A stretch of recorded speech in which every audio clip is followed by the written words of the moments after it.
Why are tech companies pushing AI so much? The reason why they're pushing it is very simple. Basically, when you own a company, one of the main ways to get funding for a thing, to get money, incoming money, is to deal with VCs, right? Venture capital. To deal with a company who will give you money to do a thing. And the way most tech is done, most tech in the industry, most money is made by selling someone on an idea. You give them a pitch and a proposal for an idea and say, I need funding to make this. I want to make this. Hello, Mr. VC, who holds a lot of people's portfolios of money. I want you to throw money at my project. And then in return, I will let you own a portion of this. And when they go when, they don't say if, when it makes money later, you will then get a cut of that. And that's a basic investment, right?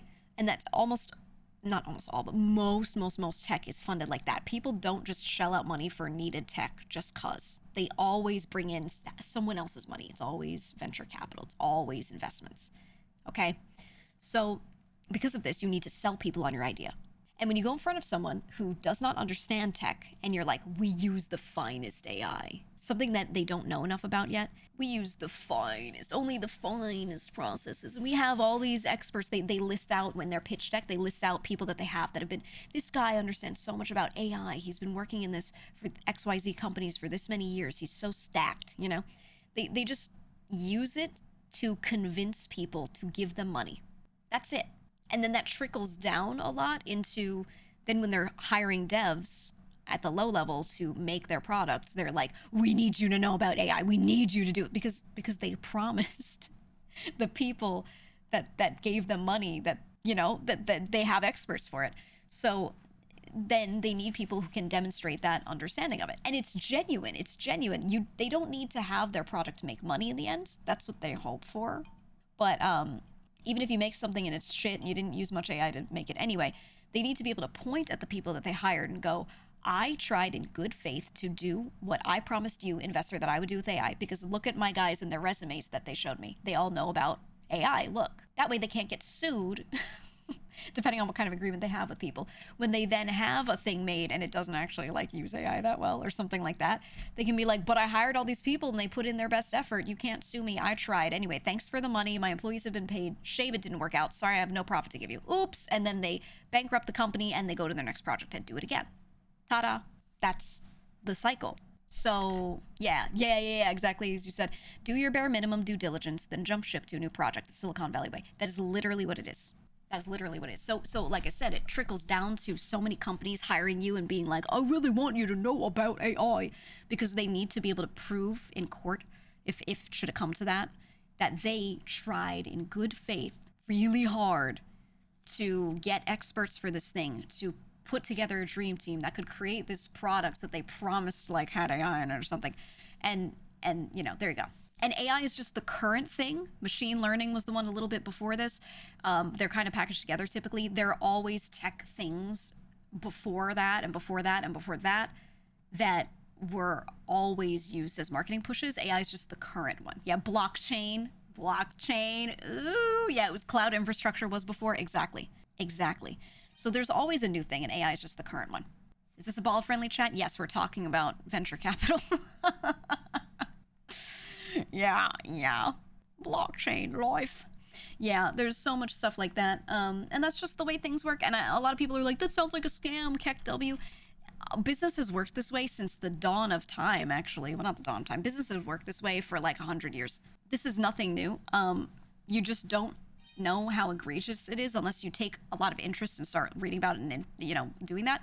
Or if you actually worked in it. And I, unfortunately, know a lot about that world. Sag. You know, and now, you know, you can tell why maybe I love streaming, because I don't have to deal with those kinds of people. Yay.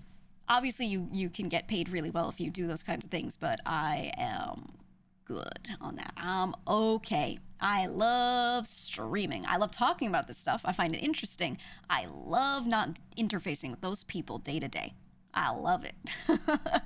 You know, and I can complain to my chat about it instead. Yay. But yeah, I can't stand it, dude. And just because you're good at it or you worked in it for years doesn't mean you like it, you know? You just do it because you have to. But I love not dealing with that. What'd you say? Stocks and investment are just a giant game of hot potato. Changed my mind. That's literally what it is. It's everyone throwing each other's money at each other and trying to get the most pay out of it themselves. And it's interesting. I mean, most investments are company takes investment.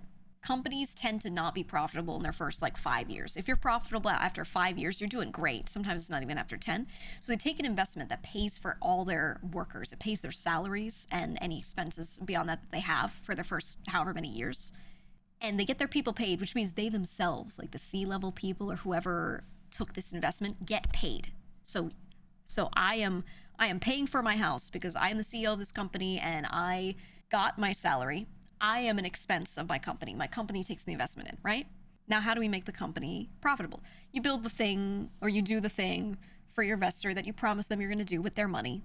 You make the company, it's supposed to do X, Y, Z. You get the bare minimum version of what you agreed to get out there, right? Let's say you're making an app, you're making Uber, and you're like, I made a barely functional Uber. It's not that good. No one wants to be a driver. It's not really working out, but at least the app was made, and that's what I promised in my agreement, and I paid all my people. Congrats, you've succeeded. Your investor gets fucked because their money got burnt and they have this product here, but now they have to make it profitable, get their money back. So now what you do is you have a choice. You have a choice. You go to your investor and you're like, hey, I made the thing for you. Now that I've made it, you know, you should really make it profitable. It functions. You've got a great thing here. Let's sell it. Let's sell it. So you get a little user base and you have this product. Now you make a second pitch deck, okay? So now you go to some other asshole with money and you go, hey, I've got this product fully made. You don't have to do the development. We spent this many dollars to make it and we've got this many users. Therefore, we're valuing it at, and they set it at a number that's higher than the first investment that was put into it. And then they sell it off to someone and they take that money, they pay their investor back, and then they have some sort of agreement. Either the investor gets the profit and all the people who took the investment initially and got paid are paid, so they're happy. Or maybe they take some of the split. Sometimes the C-levels get a split of that profit, etc., etc. There you go. You sold it off and you've wiped your hands of it. You're done. Your investor's happy. You, the person who owned the company and made this thing, are happy. You're chilling, right? And you just do that over and over. And like he said, yeah, it's like a game of hot potato where you just keep like taking these random people and selling them shit. Either it's your idea of a thing to make or you're selling the thing you made off to them. So you do like round 2, or you do multiple rounds of investment to like keep it going. Like you do the first thing you did like over and over and you just keep going, oh, I got some new features. The reason why we don't have users is because it needs this. We got the MVP done. Now we need this. Give me $3 million. Ooh, I need it so bad. And then they give you your money and you make like 2 of those 3 features and you go, oh, it works though. And then you sell it for more. But yeah, that world is, I'm TLDRing it, but oof. The plot of the show, Silicon Valley in a nutshell. Yeah, the plot of the show is what it is because that's actually what it is.